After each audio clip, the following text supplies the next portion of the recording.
কাছের মানুষগুলোকে আর কাছের চেনা পরিচিত জিনিসগুলোকে তখনই বেশি মিস করা হয় যখন আমরা তাদের থেকে দূরে চলে যাই। কেন বললাম এই কথাটা আসলে আমি যখন এখানে থাকতাম বা এখানে সব সময় ঘুরে বেড়াতাম তখন কিন্তু খুব একটা মনে হতো না, এখন ভীষণভাবে মনে হয় যেহেতু এখান থেকে দূরে থাকি তাই। তো দেখুন বিকালবেলা আবার আজকে মাঠে চলে এসেছি। মাঠে দেখুন তিল গাছে ফুল হয়েছে ছোট্ট ছোট্ট, আর আমরা ছোটোবেলায় না এই তিলের ফুলগুলো নিয়ে ওর ভেতরে মৌমাছি বসে থাকতো, ওগুলো ধরে ধরে নিয়ে কানের কাছে নিয়ে গান শুনতাম। একটু যদিও ভয়ঙ্কর ব্যাপার, যদি মৌমাছিতে কামড়ে দেয় তো তখন অতটা বুঝতাম না। আর এই দেখুন পাশে পাট গাছগুলো কেটে কেটে পাশে রেখে দিচ্ছে, আর এই পাট শাকই দেখুন বাজারে আবার বিক্রি হয়, আমাদের এখানে ফেলে দিচ্ছে। কি মজাদার বিষয় না?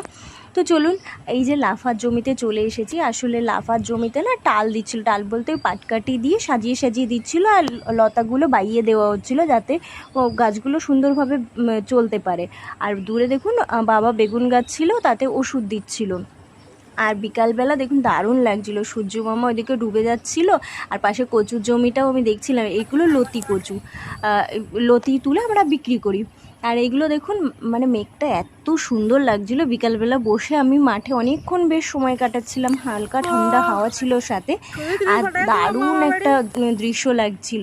তো সবাই মিলে একটুখানি বসেছিলাম ওখানে আর এইগুলো দেখছিলাম। তো আজ আমি ভাবলাম একটু আপনাদের সাথেও দেখিয়ে দিই যে আমাদের এখানের মাঠটা কেমন। আসলে আজকের মতো এইটুকুই। তো ভালো থাকবেন, সুস্থ থাকবেন, টাটা।